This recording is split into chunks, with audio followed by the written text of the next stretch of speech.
अभिशार शर्मा की report live TV में देख रहा था, तब उन्होंने भी ये कहा कि हाँ, कहीं ना कहीं बैरिस्टर असदुद्दीन ओवैसी साहब की वजह से बीजेपी को फायदा हुआ, महागठबंधन को नुकसान हुआ। 20 सीटों में 5 सीटें जो असद साहब ने जीती, बाकी 15 सीटों पर बीजेपी को फायदा हुआ। ये सरासर झूठ है, ये सरासर झूठ है।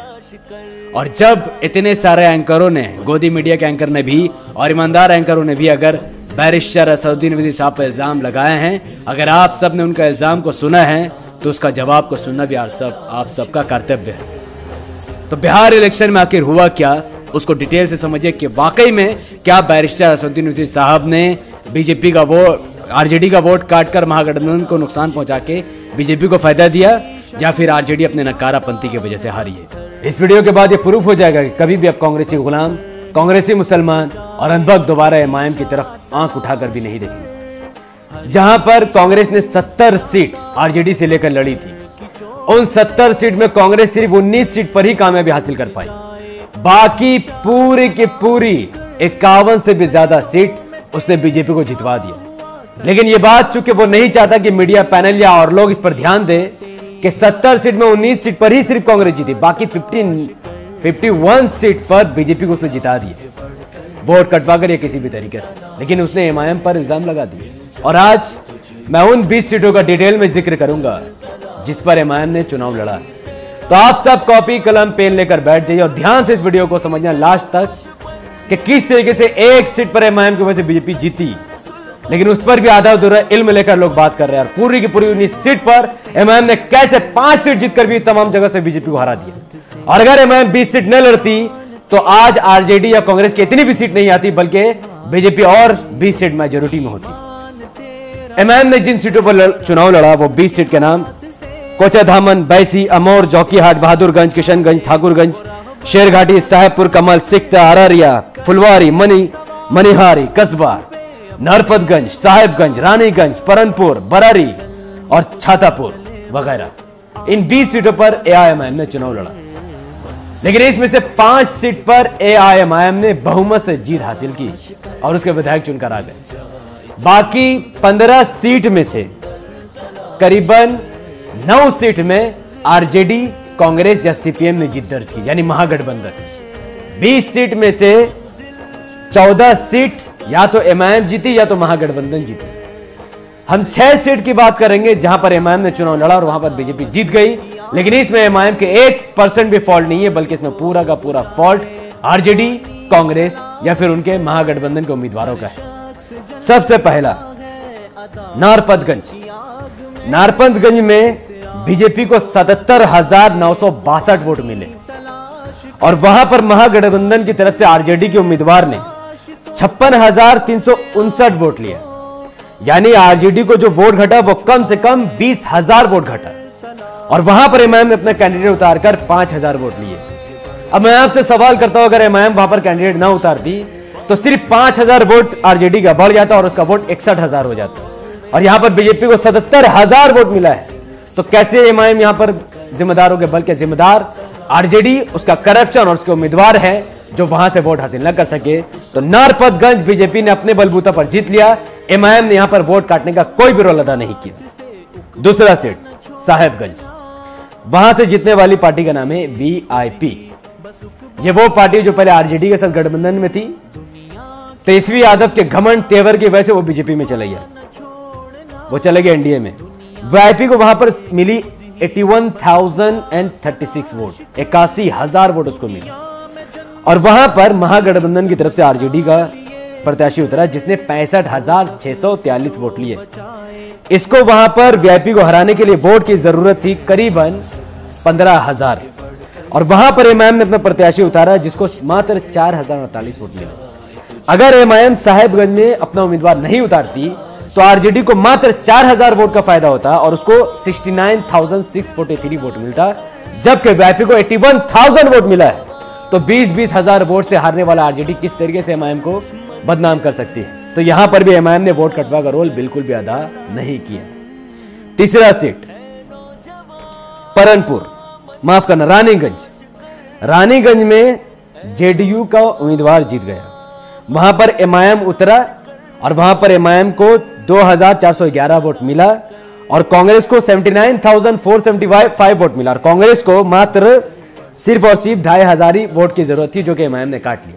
लेकिन अब यहां पर भी मैं एमआईएम को जिम्मेदार नहीं दूंगा और ये इसका डिटेल में जब आपको बताऊंगा, जमीन आपका पैर नहीं से जमीन सक जाएगा। लेकिन मैं इसीलिए रानीगंज के बाद में वीडियो के आखिर में बताऊंगी आखिर में उधर पर आखिर में हुआ क्या। चौथी सीट परनपुर, जहां पर बीजेपी का कैंडिडेट जीता 71,220 वोट के साथ। वहां पर कांग्रेस के उम्मीदवार ने 65,626 वोट हासिल किए। उसको वहां पर बीजेपी को हराने के लिए 6,000 वोट की जरूरत थी और वहां पर एमआईएम ने जो अपना प्रत्याशी उतारा उसको 438 वोट मिले, मात्र 438 वोट। अगर एमआईएम अपना प्रत्याशी न भी उधर उतारती तो भी वहां पर कांग्रेस को 66,000 वोट मिलते। फिर भी 5,000 वोट कांग्रेस को कम पड़ता, तो एमआईएम को वहां पर उतारना ना उतारना बात बराबर। उसने वोट कटवा, कोई रोल नहीं देखा। वहां कांग्रेस के प्रत्याशी की गलती है जिसने वहां पर वोट लाने में नाकाम हुआ। बरारी, जहां पर जेडीयू का उम्मीदवार जीता 81,320 यानी 81,320 वोट के साथ। वहां के आरजेडी उम्मीदवार ने 70,473 वोट लिए और वहां पर उसको हराने के लिए बीजेपी को करीब 10,000 से भी ज्यादा वोट की जरूरत थी और वहां पर एमआईएम ने 6,564 वोट ली। अगर एमआईएम वहां पर बरारी में अपना उम्मीदवार न भी उतारती तो भी आरजेडी का यह उम्मीदवार बीजेपी को हराने के लिए 5,000 वोट से पीछे हो जाता। तो यहां भी एमआईएम ने वोट कटवा का कोई भी काम नहीं किया। एमआईएम पूरी पाक पवित्र तरीके से इलेक्शन लड़ रही थी। लास्ट छातापुर, जहां पर बीजेपी को 77,322 वोट मिले। इंटरेस्टेड कि आरजेडी को 63,766 वोट मिले, 63,766 वोट मिले। आरजेडी को बीजेपी को हराने के लिए यहां पर 14,000 वोट की जरूरत थी और यहां पर एमआईएम के उम्मीदवार को मात्र 1,801 वोट मिले। अगर एमआईएम छातापुर में अपना कैंडिडेट नहीं उतारती तो यहां पर भी आरजेडी को मात्र 64,000 ही वोट से बैठना पड़ता और फिर भी वो बीजेपी से कम 10-12 हजार वोट से हार जाता। तो आप बताइए इन 6 सीटों में कहां पर एमआईएम ने वोट काट दिया? कहीं पर भी नहीं। और जिस रानीगंज के बारे में मैंने कहा कि मैं लास्ट में बताऊंगा, वहां पर क्या हुआ, रानीगंज ऑलरेडी एनडीए का गढ़ था, वहां पर उसकी बहुत मजबूत परिस्थिति थी। फिर भी एमआईएम ने वहां पर कोई मुस्लिम कैंडिडेट नहीं उतारा क्योंकि रानीगंज में मुस्लिम पॉपुलेशन मात्र 5% है, सिर्फ 5% है बस। मात्र 5% पॉपुलेशन वाला, मुस्लिम पॉपुलेशन वाला रानीगंज में एमआईएम ने रोशन देवी नामक महिला को टिकट दिया, जिसने दावा किया था कि वो वहां से जीत हासिल कर सकती है। तो एमआईएम ने रोशन देवी पर भरोसा करके उसको टिकट दिया ताकि तुम लड़ो। वहां पर कोई हिंदू मुस्लिम वोटिंग था ही नहीं, तो 5% मुस्लिम सिर्फ वहां पर मौजूद था, बाकी पूरा मेजोरिटी नॉन मुस्लिम की है, चाहे वो दलित हो, चाहे ब्राह्मण हो, चाहे कोई भी हो। तो वहां पर जेडीयू को 81,874 वोट मिले, कांग्रेस को 79,479 वोट मिले और कांग्रेस को यहां पर करीब 2,500 वोट की जरूरत थी और वहां पर एमआईएम के कैंडिडेट रोशन देवी ने 2,411 वोट लिया। अगर वहां पर रोशन देवी नहीं उतरती तो यकीनन वहां पर टक्कर, कांटा का टक्कर मुकाबला हो जाता, फिर आदमी का मेंटेलिटी अलग हो जाता, तो हो सकता है वहां पर कांग्रेस जीत जाती। लेकिन चूंकि ये एक इलेक्शन है, यहां पर ऊंच नीच आगे पीछे हो सकता है, तो मात्र एक सीट ऐसा है जहां पर एमआईएम की वजह से मैं कह सकता हूं कि हाँ एमआईएम की वजह से, लेकिन मैं ऐसा कहूंगा नहीं। पता है क्यों? क्योंकि जब आप रानीगंज का लिस्ट पूरा बाहर करेंगे तो आपको पता चलेगा एमआईएम के सिवा कई सारे और भी पार्टियां थी जिसने हजारों की तादाद में वोट काटा है। तो फिर एमआईएम इसमें क्यों बदनामी हासिल करे? अगर सबको शौक था कि एमआईएम वहां पर इलेक्शन ना लड़े तो बाकी पार्टियों ने वहां इलेक्शन क्यों लड़ा? वहां पर सिर्फ बीजेपी वर्सेस कांग्रेस होना चाहिए था, बाकी पार्टियां वहां क्या कर रही थी? और अगर आरजेडी को इतना ही डर था कि एमआईएम वोट काट देगी तो यहां पर गठबंधन करके एमआईएम को पीछे हटा के वहां अपना प्रत्याशी उतार देती या फिर अपना प्रत्याशी हट के सिर्फ एमआईएम उतार देती। तो अब आपको समझ में आया कि यहां पर क्या हुआ है। रानीगंज में भी एमआईएम का कोई फॉल्ट नहीं, क्योंकि वहां पर और भी पार्टियों ने वोट काटा और वो लोग भी जीतने की उम्मीद से आए, जीतने के लिए आए, वहां पर कोई वोट काटने के लिए नहीं आए, क्योंकि एमआईएम ऑलरेडी 5 सीट जीत चुकी है, जो इस बात को दलालत करती है कि बीजेपी का दलाल अकेला कांग्रेस है। अब मैं बात करता हूं कांग्रेस है। कांग्रेस को 70 सीट जब मिला, आरजेडी ने 70 सीट अपने दिए। हालांकि आरजेडी ने जो 75 सीट हासिल की, अगर आरजेडी कांग्रेस के साथ गठबंधन नहीं करती और वो पूरे बिहार में अकेले भी चुनाव लड़ती, मैं लिख कर आपको देता हूं कि आरजेडी के आज अकेले 100 से भी ज्यादा सीट होती।